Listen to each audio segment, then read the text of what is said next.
You've said even this week how some of the catches you see Hopkins make are just so wild. You see so many of them too. Where does this one even rank? It has to be the biggest one of his career, maybe. I don't know. He's phenomenal. You know, I went out of that game last week regretting we didn't get it to him in crunch time, or tried to get it to him in crunch time more. We had a good talk this week, and I've never been a part of one of those, so still kind of at a loss for words. But what a phenomenal play. Hey, Cliff, what can you say about Kyler's game? He obviously has huge rushing touchdown to bring you back and then win the game with his arm. Yeah, he's playing at a ridiculous level right now. I think y'all have seen it the last few weeks after that first month. Offensively, I feel like we've really settled in and mixing in tempo, and he's taking care of the ball, making great decisions, whether it's with his feet, with his arm. It's fun to watch. I mean, he's making us right on a lot of plays.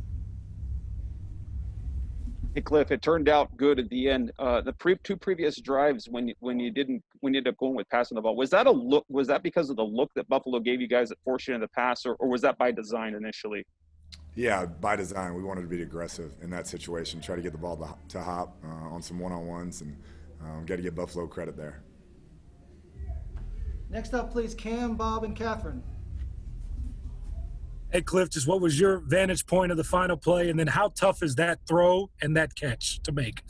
Just to get the pass off was incredible. If you watch the replay, I mean, he's running and dodging and ducking, and I didn't think he'd get it off. And then to put that type of loft on it and give him a chance, and my vantage point, I couldn't see much, but I saw the crowd go crazy and just kept asking our guys did he catch it, and they were going nuts up top.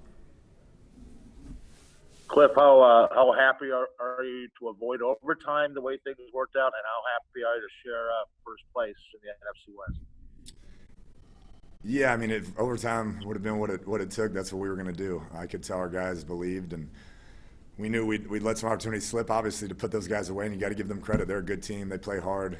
They're believing in themselves as well. And, you know, as far as first place goes, it doesn't mean anything on November, 15th.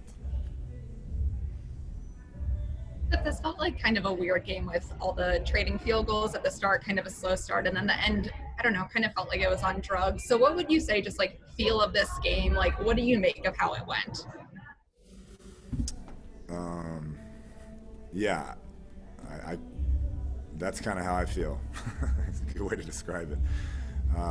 You know, felt like it was some back and forth, both teams kind of sputtering at times, not putting it in the end zone.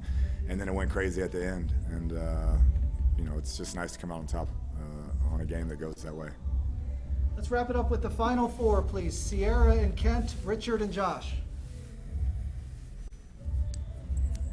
You guys are on the right side of a close game. What does this do going into the shortened weekend with Seattle on Thursday?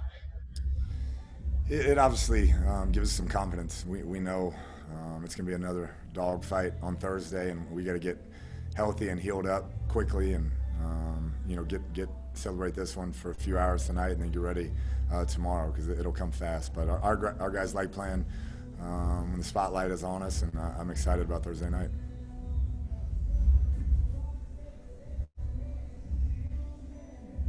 Yeah, obviously everybody's a little bit dizzy after the way that one ended, but can you maybe find perspective of what maybe this meant for you guys, especially coming off the disappointment of last week and following that up with a win at home? I think it just shows, you know, the harder you work, the more you put into it, the more good breaks you catch, and our guys are starting to believe that. Since I got here last year, they've played hard. Each and every week they played to win, and eventually things are going to start turning your way if you do that. And I'm hoping this was a start of some good luck and a good run. Yeah, Coach, you kind of talked about, you know, if it had to go to overtime, you guys were ready to do it because, you know, you guys weren't going to quit. Jordan Hicks kind of talked about the no-quit mentality of this team. When you win a game the way you guys wanted to kind of play like this, does it just add to your confidence that you guys are never out of it no matter what the situation is? No question.